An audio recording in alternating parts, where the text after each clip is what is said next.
And I created a UFO, is what I did, because you can project your thoughts. Thought rules on the astral plane. If people knew how powerful thoughts were, they would be very careful about every thought they have, because it's just as powerful on the physical side. Thoughts are things, they truly are. And that's no lie, that's a famous saying, but it's 100% true. Everything you think goes out like a laser cannon, and it will come back to you. You will create your reality to a certain extent. And this is what causes a lot of people to end up in the lower hellish realms. And they're miserable because they feel like they don't deserve it, or they're addicted, or they're just so wrapped up in their own negativity. It's very important we watch our thoughts.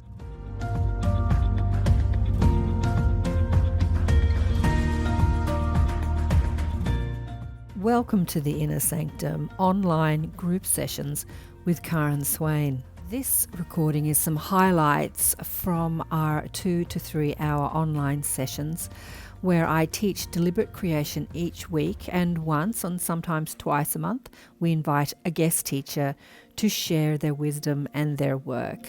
And we can quiz them and we have a lovely time. Enjoy the highlights, and if you'd like to join us, please go to karenswain.com/innersanctum and sign up. Yeah, that's true. All right, I want to get into, you said that you've had quite a few out-of-body experiences and you wanted to talk about how you do that. Can you astral travel at will? Not quite at will. It depends. There are times when it sort of comes and goes. But yeah, it's not hard to do. It's something we all do every night, actually. We just don't remember it. So a lot of it is really working on dream recall and memory, and trying to move towards putting our consciousness, our waking consciousness, into the dream state. But for me, it began following the death of my mother in 1984, which devastated me. And I wanted to find out if there was life after death, because I saw her ghost and I didn't believe it for a second. I thought I was hallucinating. I thought I was crazy with grief. But she kept coming into my room at night saying, everything's fine, everything's fine. And I knew it was her, because you just know by the quality of a person's presence when they're visiting you. And yet I didn't believe in life after death. So that got me interested in dreams, which led to lucid dreaming, which led to picking up Robert Monroe's book, who I mentioned earlier. He wrote books about his own out-of-body experiences, and he gave exercises on how to do it. And so, long story short, I buckled down and did them and got really good at it. It took me a while, and it was a little scary at first, but it's basically a process of physically relaxing, and that can take up to 20 minutes. Even when we're falling asleep, we're not fully relaxed. We're much more relaxed when we wake up in the morning. But people will go to bed grinding their teeth, and their fists are clenched, and they're tossing and turning, and thoughts are going a mile a minute. So it's really about physically relaxing, then mentally relaxing, and then you do a series of what we would call visualizations and affirmations.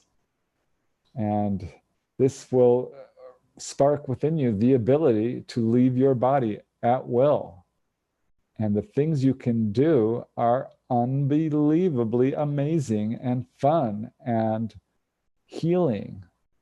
And it's as safe as sleeping. There's some misinformation and fear surrounding this subject as well, which is again purposefully put out because our governments are doing everything they can to keep us from waking up spiritually.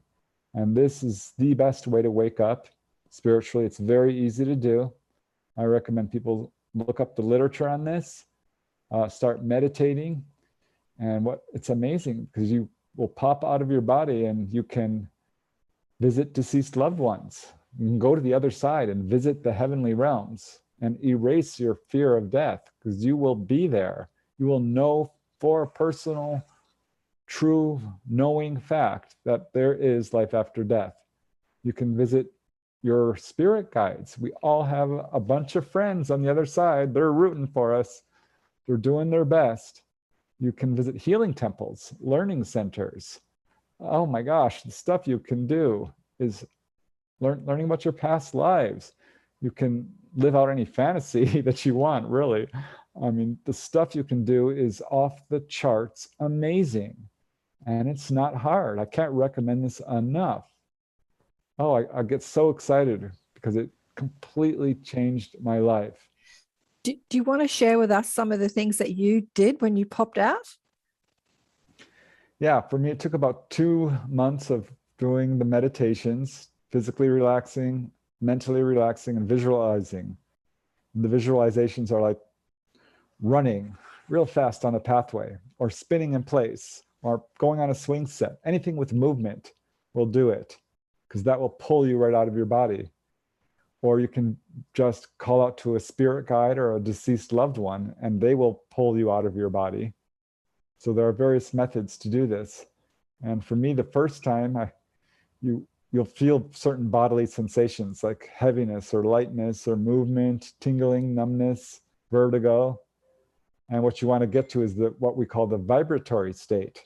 And it feels like your whole body is tingling with electricity, or not just tingling, I mean pulsing. It can be very, very strong. It might be mild, but it can be very strong. And finally, I got to that state. I felt the pulsing energy pulsing through me, and I popped right out of my body. And I went right across through my room, across the hallway, and into the bathroom, looking in the mirror, no one's there. And I'm grabbing the counter like, I'm doing it, I'm doing it. And I got pulled right back in. There was someone in my room, a spirit guide, I assume. I couldn't really see who it was before I got pulled back into my body. And for the first year, it was just very short 10, 20-second out-of-body experiences, because I would get so excited. I'd be like, yay, I did it. And whoosh, you go right back in. The astral body is also called the emotional body. And there's a reason for that, because your emotions come pouring out in full force, especially if you've suppressed them in any way. So some people will have a strong fear barrier. For me, it was excitement. But I had to deal with a lot of emotions: anger, lust, gluttony. I would create feasts of food and just gorge myself. But finally, I got to the point where I could control it and stay awake long enough, more than a minute, then 2 minutes, then an hour. And I started out by just exploring my house, walking through walls, trying to show myself to people who couldn't see me, because you're a ghost. It's really quite frustrating. And it's very dreamlike at first. So you try to move objects. It's very difficult to do. Some people can. I've never been able to do that. It took me years to appear as an apparition to someone else, but I did it. So yeah, you can explore the physical world, but at some point you will be pulled to the other side, because that's the astral body's natural habitat. And it is wonderful. My mom took me on a tour of the heavenly realms. She was there.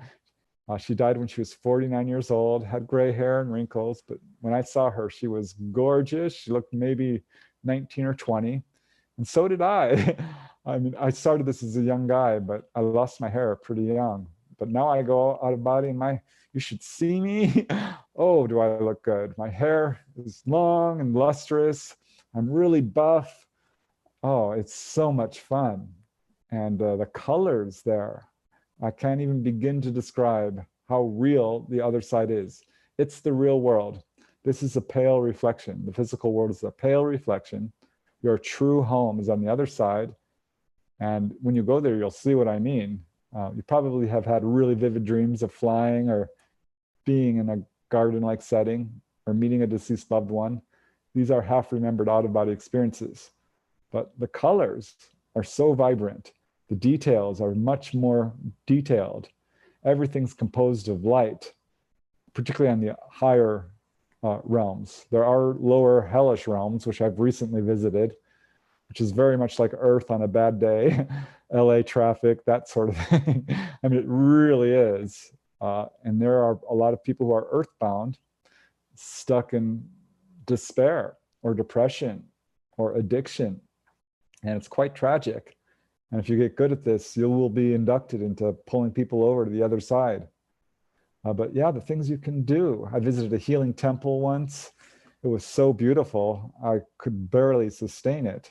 I got to meet enlightened masters who radiate wisdom and love at you, like, wow, I almost don't feel worthy. You can visit the Akashic library and learn about your past lives. That was so much fun. I was just staring at the walls because it looked like it was composed of quartz crystal. I mean, it's so beautiful. I mean, I cannot recommend this enough. Please, if anyone, just try it before you make a decision about it. Don't believe me. Look into it, try it, and I guarantee you can thank me later. You will be so happy you did it. Do you think that we haven't been doing it, or most people don't have the ability to do it at will? Because if we do visit these realms, we won't want to come back. And unless you're really committed to this earth life and you know you're here for a reason and you're doing your job, like you, Preston, that maybe then you're given more permission or more awareness of who we are beyond this physical world, like in this place of beauty. Because I know many people who can do it at will, like Garnet and Kevin. Actually, Garnet can't do it at will. He needs his spirit guide to do it for him. But they're on a mission to enlighten humanity with their story, so they happily come back here. Yeah, every time you go to the other side, it's tough. I mean, you see this with near-death experiencers. They're like, no, I don't want to go back. And I'm like, no, you have to go back. And you kind of get that sense when you're out there traveling. And often near-death experiencers aren't allowed past like the barrier into what we would call the heavenly realms itself. But if you do astral travel, you're allowed to go as far as you are able to go. And you have a sense that, yeah, you will be pulled back. There are times I'm like, oh, I don't really want to go. But I know I have to, and you will get pulled back anyway because you have a silver cord which will pull you back. The trick is staying out. You don't have to worry about getting possessed or getting lost or going too far out. And yeah, I mean, the really only big danger is a little bit of homesickness. Yeah. Because you come back to Earth and you're like, gosh, I just love it there on the other side. But it's fine because you know how short life really is once you start doing this, because you start to have memories. You can see the future. You can visit the past. The stuff you can do is unbelievable. It will absolutely it's a great way to become spiritually enlightened to a huge degree. I mean, it's a constant journey, spiritual enlightenment. But no, I wouldn't worry about, not wanting to come back. Because when you do this, you really do get a sense of who you are and your mission on Earth. That's one of the great benefits of doing it, because you find out, oh, well, I'm really meant to do art, or I'm meant to do sports, or gardening, or writing, or whatever your calling is, becomes really apparent on the other side. So I wouldn't worry too much about that. So for you said that the channelers and Bashar and people like that told you about your mission here. But when you were astral traveling, did you get more clear about your mission? I've always known my mission from an early age. I'm lucky. My family would look at me like, how do you know you want to be a writer? I'm like, I just know it. I know it's my mission. I'm going to write about amazing things. I didn't know what, but I knew it. And yeah, going there just made it super clear. Right. And I did meet a gray one time on the other side. that was quite amazing. That was my next question. Did you see any ETs in the astral form? Because they seem to have more control over their ability to astral project, to be in their physical bodies and their astral bodies. They seem to have sorted all that out, right? Yeah, I have met a gray. I've met all my family members too. I'm like, hey, do you realize we're on the other side? I saw my brother Steven. He's like, oh yeah, I know. And he was fully conscious. I'm like, you do? He's like, yeah. I'm like, well, you remembered? He's like, no, I don't have that ability. I'm not there yet. And he didn't. So your brother was alive in his physical body, but you met him in his astral body while he was asleep at night. Yeah. And he knew everything about, but he didn't remember when he woke up in the morning. Yeah, we're all fully conscious on the other side and living another life. We're not quite, we're aware of it, but we're only aware of it when we're there.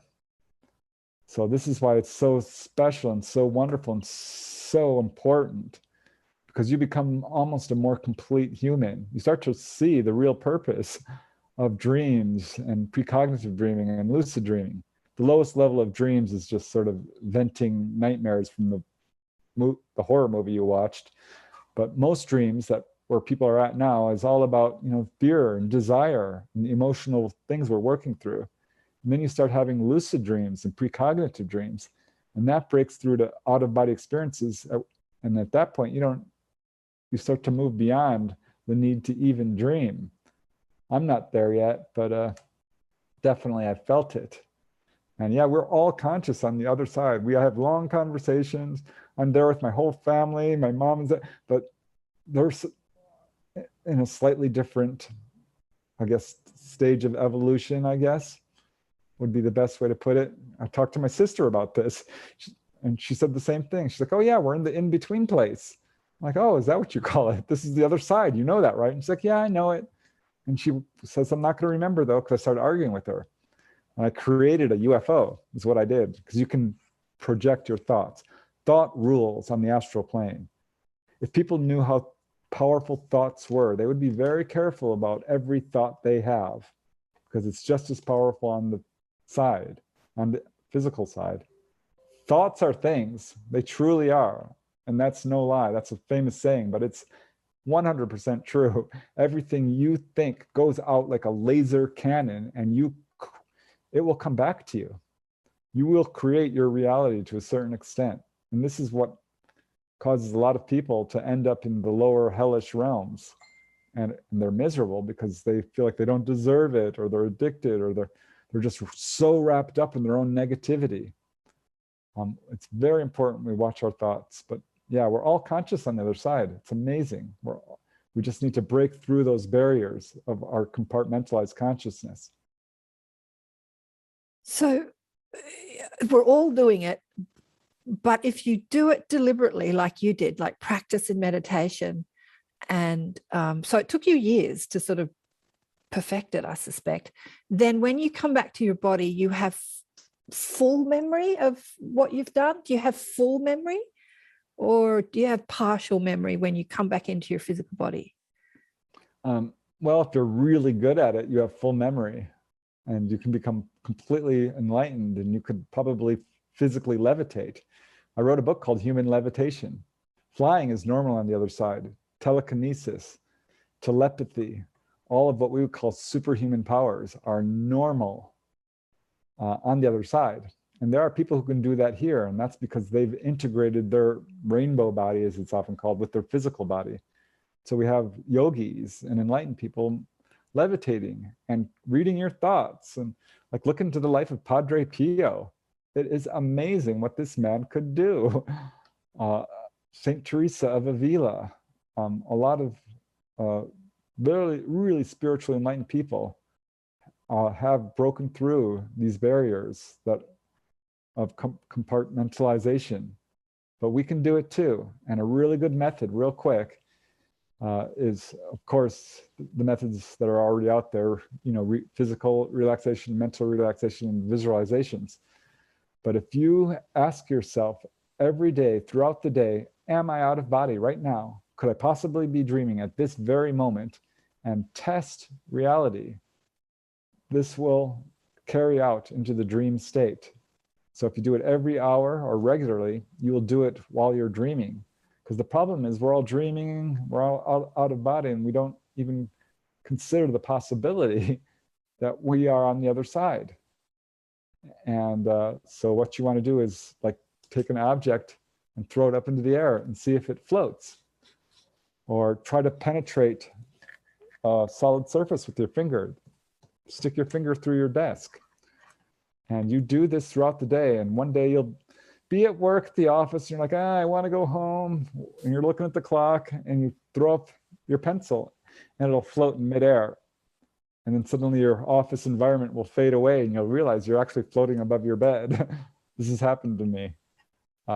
So the point is, we really need to test reality, and this is a great method to wake you up and become lucid. Because a lot of the times you don't need to go through this whole process of like trying to leave your body. You're already doing it. And by doing this method, you can wake up when you're already out of body. It's a great method. It works like a charm. And that's just something I wanted to throw out there because, oh, it works so well. Okay, so what you're saying is this is the dream. This is the dream. Like we're in a dream. And so if we're testing it, if we're ceasing to believe this as our only reality and we keep testing it, then we start to wake up in the other reality. Yeah. Like we wake up in the dream, like we're waking up in the dream. It feels silly testing reality because you're like, am I awake? Well, you know you're awake, but that you think you're awake when you're dreaming too. Right. And when you're dreaming, you're out of body, but you're hallucinating. You're projecting your own environment. And this is where a lot of people are at. And a lucid dream is essentially an out-of-body experience as well. Dreaming is an out-of-body experience, but you're not seeing the actual environment around you. You're creating your own environment. And so you have to ask yourself, am I dreaming? And once you do this, yeah, it works really well. And yeah, the physical world we live in is actually a hallucination. It's very much a dream we've created to live in. We're projecting it, like you say, we're projecting it. We're buying into collective paradigms, collective ideas, beliefs, and Precisely. then we have our own, like it's all a projection. It's all a holographic projection that we're believing to be real, like the holodeck. Yeah. Physics shows this, that physical reality is actually energetic. What we look at as solid matter isn't really solid matter. It's all pure energy. And the entire universe is pure energy. And we look at stars and like, they're so far away. Well, no, not really. Space is an illusion. It's a product of the physical plane. And when you go to the other side, you realize it because you can teleport. When you go out of body, you can go all the way to France in a second. Wherever, you can go to the moon. You can go wherever you want in the entire universe. Space is an illusion. And for that matter, so is time. Time is a product of the physical plane. And when you go to the other side, you can see the future and visit the past. And it's very hard to explain, and it's really disorienting when you do it at first. But it's so much fun. And yeah, I really do hope people try it, because me trying to explain it is just, it's like almost impossible to do it until you have to experience it yourself. Absolutely. I remember my third out-of-body experience was terrifying because the first two were fine, but then one day I woke up next to my bed. I'm like, oh, I'm feeling dizzy. And I finally got my bearings and I looked down at my bed and there was my body. I thought, oh, I'm dead. I've died. I am now dead. And I felt this cold dread and I'm like, oh no, I'm dead. And I dived back into my body and woke up. I'm like, oh, I instantly did 180 degrees. I'm like, I did it. I'm happy. But yeah, emotions can be very strong. And I dealt with that for months. I'm doing it. Boom, right back in. I'm doing it. Bam, right back in. So I just meditated, like, om. And I finally popped out. I'm like, om. And I'm like, I'm doing it. Bam, right back in. But yeah, with patience and effort, it does take a lot of focus. I will say that. If you go to bed and you read your out-of-body book each night and really just 5 minutes, meditate on it, set the intention, don't give up, it will happen. Every night, just ask for an experience. So you will remember what happens to you at night. You deserve to remember. You're missing out on a third of your life if you don't do this. And it's one of the best parts. It will all come back to at some point. I don't know if you ever had the experience of like remembering a dream that you've had months earlier. It's kind of like that. It's so worth it. It's absolutely worth taking the effort to do it. It's like learning how to ride a unicycle. It's like learning how to play piano, a new computer system, walking a tightrope. You have to really focus, put the effort forth. But if you persist, The more effort you put forth, you will succeed. It's a natural human talent. This is something that will 100% guaranteed manifest to every single person on this planet at some point on their pathway to spiritual evolution, as will all the other talents of telepathy and telekinesis and healing, superhuman strength, invisibility, all of it. We all have these abilities. Yeah. I'm thinking that it's about overcoming fear. There must be a fear. So it's a great way to actually overcome fear is to practice this. It's Through the lucid dream is an excellent and easy method. right. Thank you. What you can do is just say, all illusion end. Just Oh. make that command, all illusion end. A spirit actually told me this because I was like, all illusion go away, all illusion. No, she's no, they came to me and said, just say all illusion end. And I did it and whoosh, it all went away. Okay, And I'm if going to you're- write that down. If you're having, thoughts are very powerful. If you think something, it will happen. So that works super well. Or if you're in a lucid dream, try spinning like Wonder Woman.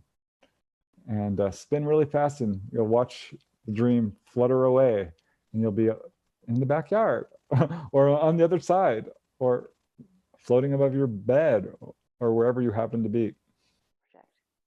Yeah, meditation is super important. It's the one thing I think all spiritual masters agree upon. It's something that's present in all religions. Meditation will wake you up spiritually if you persist. And it's just a matter of relaxing your body and your mind. And that will wake you up to the other realms, no matter how you do it. But there are all kinds of fun meditations you can do. You can do meditations on colors. Just go through the whole spectrum. Because each color has its own vibration, and it's so cool. Because what will happen is you'll go through all the colors, and you can, go from purple to red to orange, yellow, green, blue, violet, and white light.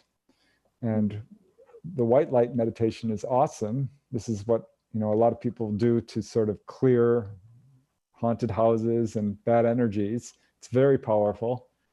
And will wake you up, and it's so amazing because you'll be sitting there meditating and you'll see the colors. You're like, wow, that's so cool. I see the blue ocean, I can see that red rose. You see it and you can inspect it, you can walk around it. It's so cool. But then you do the white light, and every time this happened to me over and over again, I thought someone turned on the light, and I'd open my eyes and I'm like, oh. And because the white light meditation is the most powerful one. So that's one I would definitely focus on. So Preston, the white light meditation is you just evoke the white light. You ask the white light to, how do you do it? Just try to see white light. Just try to see the light. So you ask for it, like you say, or I am seeing the light, or I am the light. Is there any sort of thought process? You could visualize a white fluffy cloud with the sunlight showing through it. You can visualize yourself turning on a lamp. You can visualize like looking at the surface of the ocean with anything with sparkles works really well. Diamonds, any jewels, anything that's sparkly, because the other side is super sparkly. I'm like all about sparkles because you go to the other side and like everything sparkles. It's so gorgeous. Amethysts, rose quartz, all the, you should see gold on the other side. You think it looks beautiful here. Oh my God. It will bring tears to your eyes to see rubies and emeralds and gold on the other side. It is unbelievable. And color meditation is a great way. Another is to meditate on a person, especially a deceased loved one. Because if you sit there and you just meditate on them and how much you love them and what they used to look like and smell like and hear their name, just imagine them calling your name. And suddenly they will be there and they will pull you out of your body and boom, you will find yourself in the heavenly realms. And they can help you. Yeah. Yes. So you bypass all the fear and stuff. I call that the love bridge. It's a great way for beginners. And boom, you're on the other side and you're in your, grandparents' arms or whoever it is, your child or anyone who's passed away. Another is My friend did that to a friend of mine who had never had any so-called out of, experiences. She said, I wish I could do what you do, Karen. And then she's meditating in a yoga session, and our dead friend came to her and said, let me show you how easy it is. And she reached out her astral hand and pulled her out of her body and said, let me show you how easy it is to be in heaven. And then she found herself in this heavenly realm as she's just meditating in the yoga class. Yeah. So meditate. There's all different colors I mentioned, but you can work with sound as well, and it's so amazing because you'll start to be able to play songs in your head. And a good way to start is just with sounds you're very familiar with, a person's voice or a song you know really well. But then you can close your eyes and you're there and you're meditating, and boom, you have a whole brass band going dun, dun, playing, and all of this stuff raises your awareness to the point where it makes astral travel much easier. But meditating of any kind will help. A really good one is just a natural setting. Does Preston have a book on this topic for meditation and or astral travel? Which do you recommend? Oh, you've got your own book? Yeah, I wrote a book called Out of Body Journeys, A Beginner's Approach. And I think it really does work well for beginners, because a lot of books just jump right into the deep end and are like, it's easy. I'm like, well, sometimes you need to introduce people slowly to this, because it's a big belief system change for a lot of people. Yeah. So my book I'd recommend, but ultimately I think some of the best books are by Robert Monroe and William Buhlman, Robert Peterson. There's a lot of good books. Marilyn Hughes, I love her books. She's very religious, and I'm not really a religious guy, but boy, she's good at it. And her books taught me quite a bit. There's a lot of really good astral books. I haven't read a dud. I have a library of like 30 or 40 of them. Oh, wow. And I love all of them. Yeah. But your book sounds great. I think that we all should get your book to practice it. It's like 2:00 in the morning there for Brad and Vladdy. I'm looking at Brad. He's astral traveling. It's actually 2:20. Has anyone got it? We've kept you over time, Preston, but you are just so fascinating. And this subject of astral traveling, I just love you explaining it. Oh, I just love it. You only met one Grey in all your astral adventures, only one ET, not a stack of them. No, just the one. I haven't, because you kind of have a bucket list and you're very focused. You're like, this is what I want to do this time. Oh, this is what I want to do this time. And so you're really focused that works really well if you want to do this, is having a focus and intention. So not just like, I just want to pop out of body, but say, I want to pop out of body and do this. Yeah. Have that intention. I want to see my mom. I want to learn about a past life. I want to go to the healing temple. I want to do this or that. Okay, that's good advice. I did have a couple of mediums tell me that your house is haunted. And I'm like, it is? Because that would explain the lights kept going on and off and the fan. Finally, I popped out of body and I went through my house and I found the guy, the little bugger. I'm like, hey, here's this man, brown hair, round face. I'm like, what's your name? He says, my name is Mac. I'm like, Mac, you're haunting my house. What are you doing here? You have to go, to the other side. You shouldn't be hanging out here. And I pulled him out of the house. I'm like, go. And I went back and I found another guy in there. I'm like, what's your name? He's like, my name is Bill. I'm like, oh, hi, Bill. I don't know what you're doing here in the house. Do you know that there's another side? There's a lot more fun there. And I would often try to show myself to my brothers and sisters, and they wouldn't see me. And finally, I found this. Actually, it's the lady I'm interviewing now in Florida. She's had out-of-body experiences. And so just as a lark, I went to her house. And she turned around and looked right at me. She was on the phone. She says, I can't talk now. I'm being robbed. I'm like, oh, my Lord, oh, my God. And I went back to my body. And the next morning, she calls me up. We're good friends. And we're just talking. And she didn't say anything about being robbed. So I'm like, I wonder what's going on here. Because she would have told me right off the bat. but she said, oh, and I saw you last night. I'm like, oh, you did? She's like, yeah, I was on the phone. I'm like, yeah, you were. I saw you. You saw me? And she's like, yeah, I saw you. You look good. I'm like, oh, thanks. And I'm like, what did you say? What did you say to me? Because you said something. And she says, oh, I said, I can't talk now. I'm with Rob. She was talking to a gentleman who was having an emotional crisis. I'm like, oh, okay. That makes sense. And it was just a week later, I'm lying in bed, and my room fills up with light, and I open my eyes, and it's her in full color, an apparition, covered with gold, a gold aura all around her. She's grinning from ear to ear. And she's like, hi. I'm like, oh my gosh, it's you. Turnabout's fair play, I guess. And since then, yeah, we've had shared out-of-body adventures, which I've never been able to do with anyone, and I've tried, but we did it. Is this Wendy? Is this Wendy that you're talking about? No, it's not. This is a lady in Florida. Her name is Dolly, actually. Oh, Dolly. Because I remember when you and I had did the show on my show, we spoke about Wendy's experience, and then you did an interview with her on your channel. That's right. Yeah. That's fascinating. Yeah, sorry, go on about Dolly.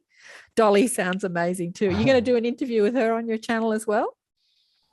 Yeah, I really would like to, but we're working on the book, so I'm kind of waiting until that's complete. Right. Mm-hmm. But yeah, I'm trying to get Wendy back. I'm trying to get her to come forward and the public, because she's got some really good information. I remember you said that to me. I don't know if it was on camera or off camera, that she wasn't willing to come forward. Because I wanted to interview her, and you said, nah, she's not going to be interviewed. And then I saw her, and I'm like, yes, she's coming forward. Yes. Yeah. The ETs told her it's okay. I'm like, what? Yeah, she says the ETs say it's okay for me to talk to you and go forward, which is what just recently I had a guy call me from England. He says, are you Preston Dennett who investigates UFOs? I'm like, yeah. He says, oh, well, I had an encounter with Grays this morning, and they said, we want you to talk to Preston Dennett. I'm like, what? Are you serious? And he's like, yeah, they told me to call you. And that knocked my socks off. I'm like, wait a second. Are the Grays watching? Are they reading my books? Do they know? Oh my God. I mean, it freaked me out a little bit. And I've had enough of my own sightings to know that to a certain extent, I am a contactee.